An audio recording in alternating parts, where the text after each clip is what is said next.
Muito bem. Pessoal, então, boa tarde. Beleza.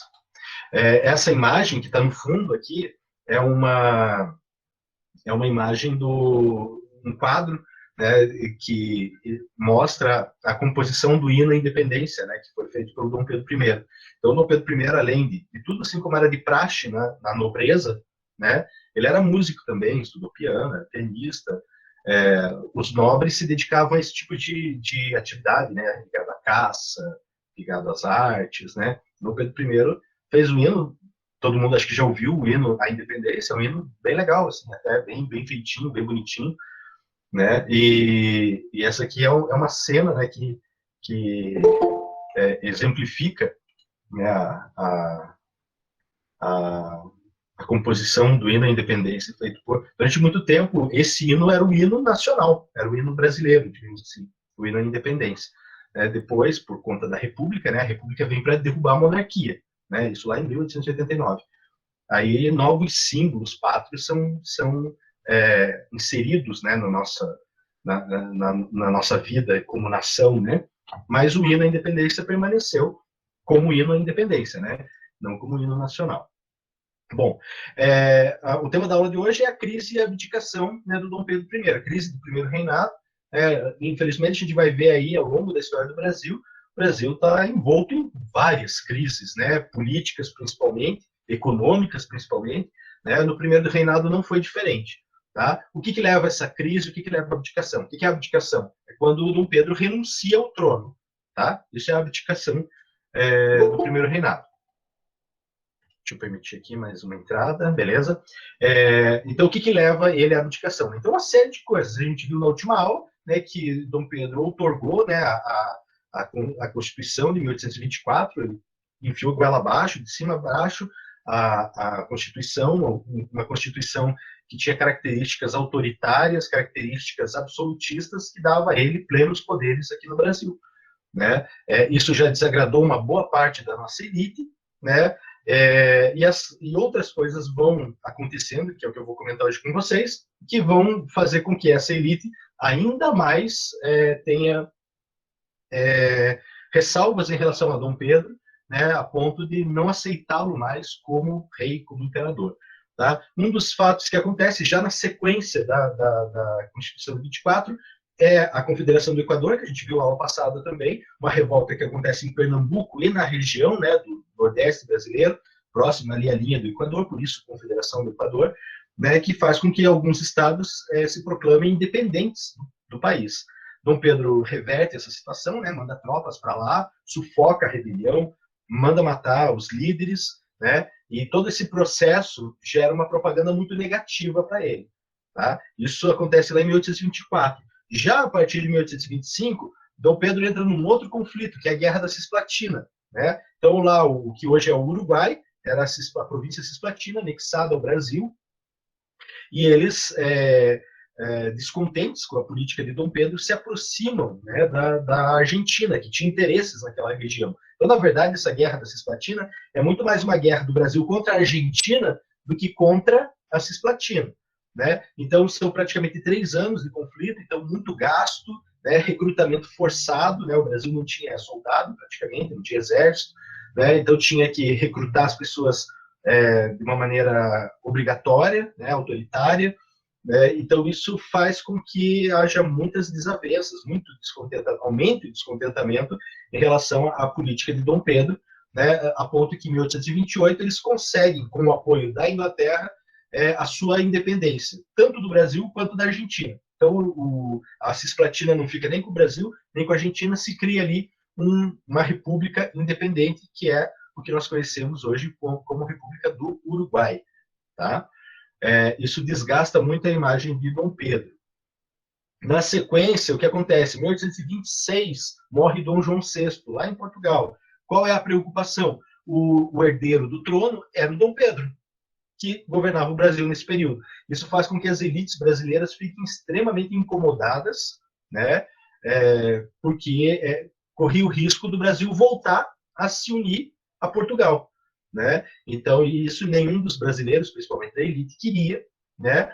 Há uma pressão sobre Dom Pedro, né? A ponto que ele chega e ele abdica do trono português.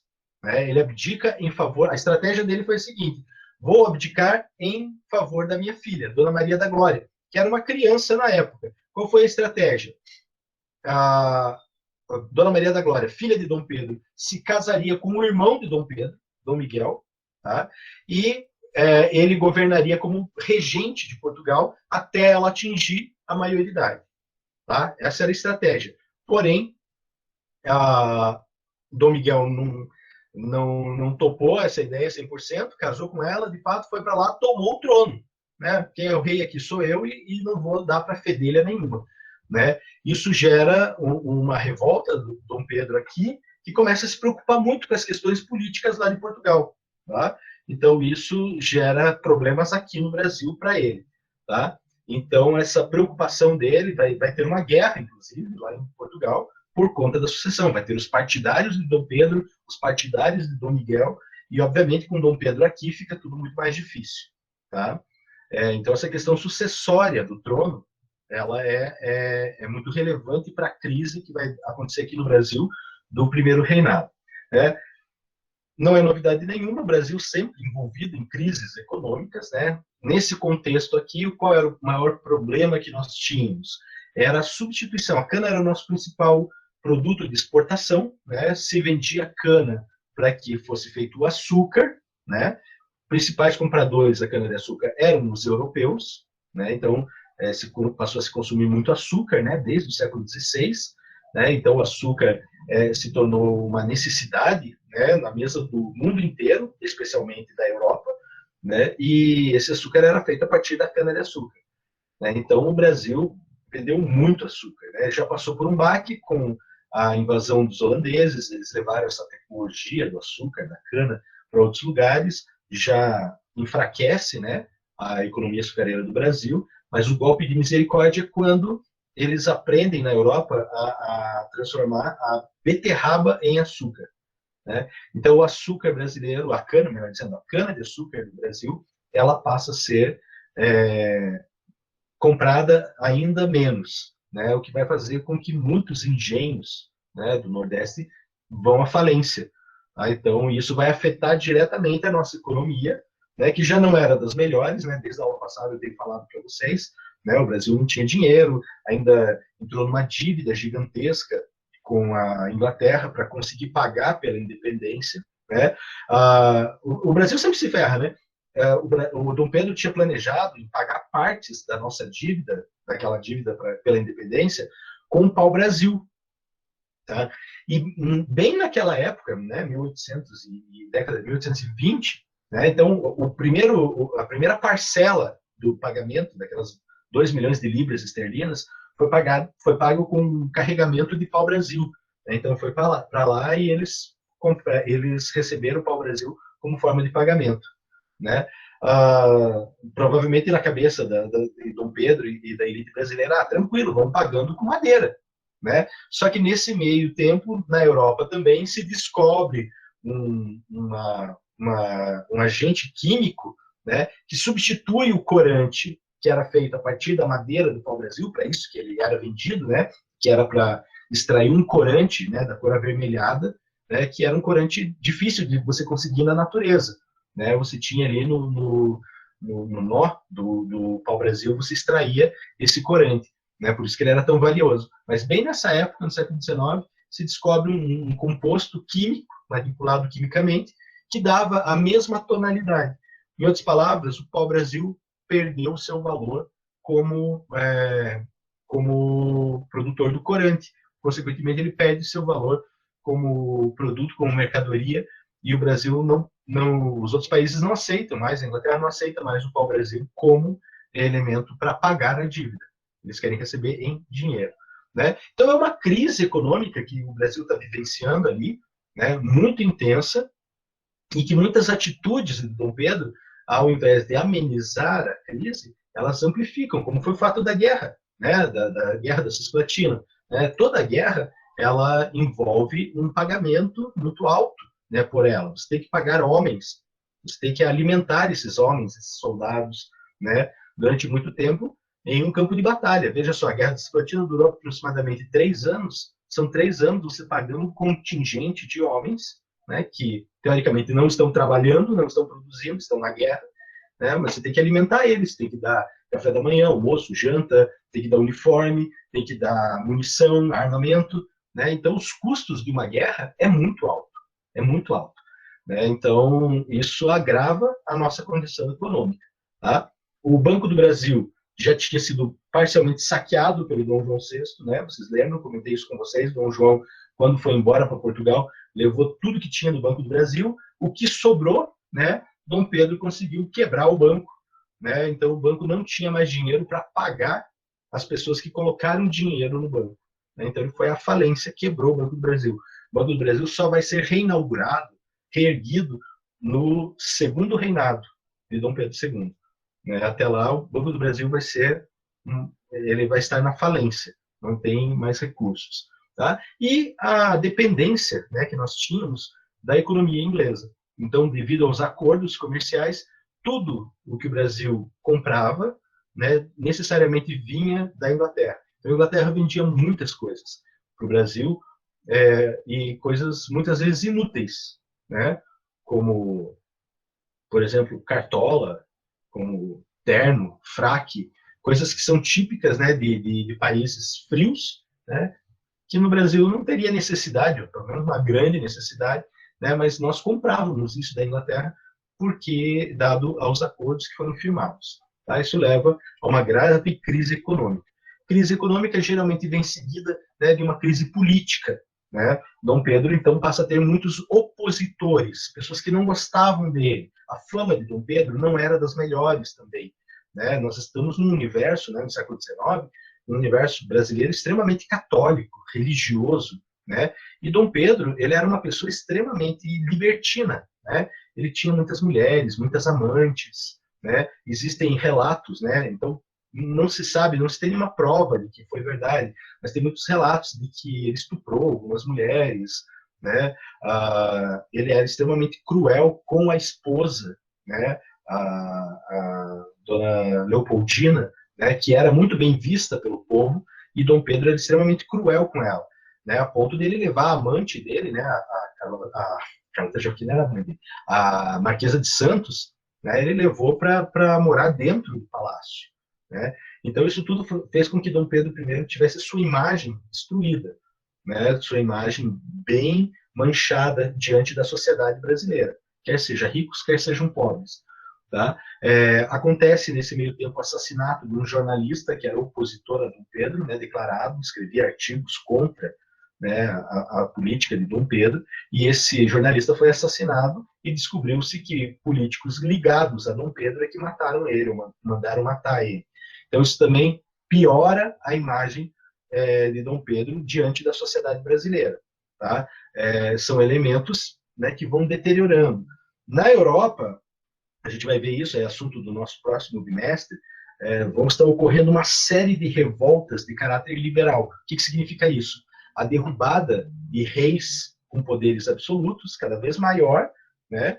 E a instauração de regimes republicanos, constitucionais, né? Mais voltados para os interesses da burguesia. Né? Exatamente o contrário do que estava acontecendo no Brasil.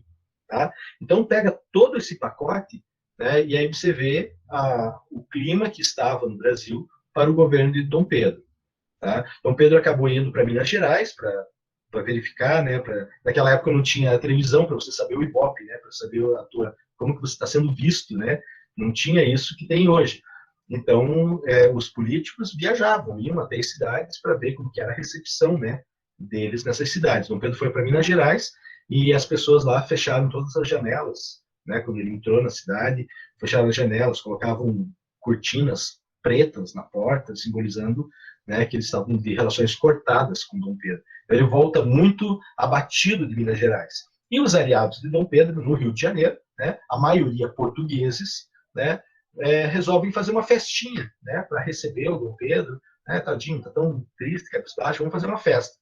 Quando os brasileiros descobrem que está tendo essa festa em favor, em apoio a Dom Pedro, eles vão para a rua, né, querer saber. E se encontram, né, portugueses e brasileiros que acabam brigando na rua, verdadeiras brigas de rua, mesmo com pau, pedra, garrafa, né? Esse evento, essa situação, entrou para a história como Noite das Garrafadas, né?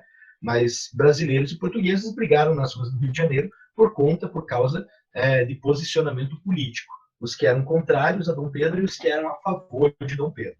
Diante de toda essa situação, né, Dom Pedro verificou que era inviável, né, ele permanecer governando o Brasil, ele não tinha mais governabilidade, não tinha mais confiança.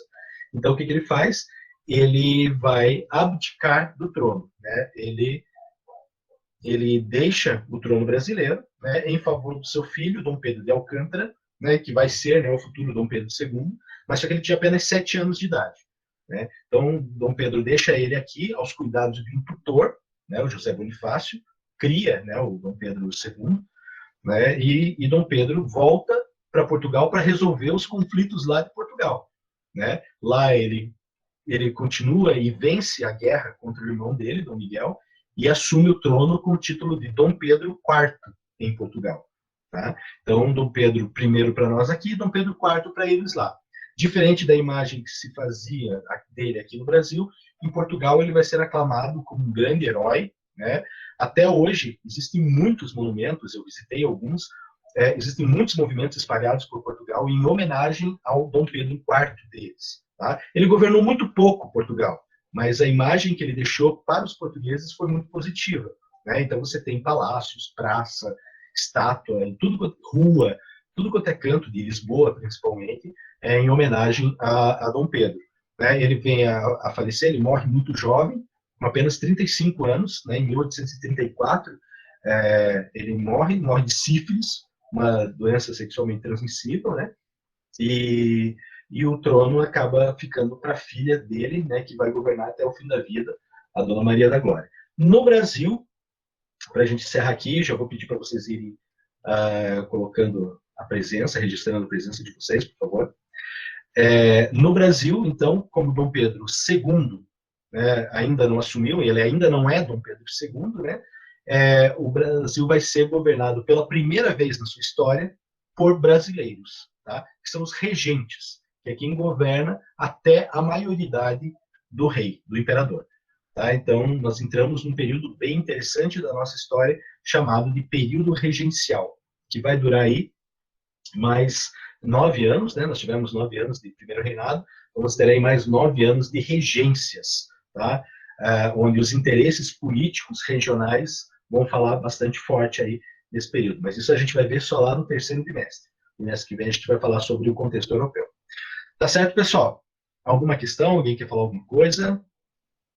Então, boas aulas para vocês hoje, bom finalzinho de semana e bom feriado. Quem já Até mais, professor. Tchau, tchau.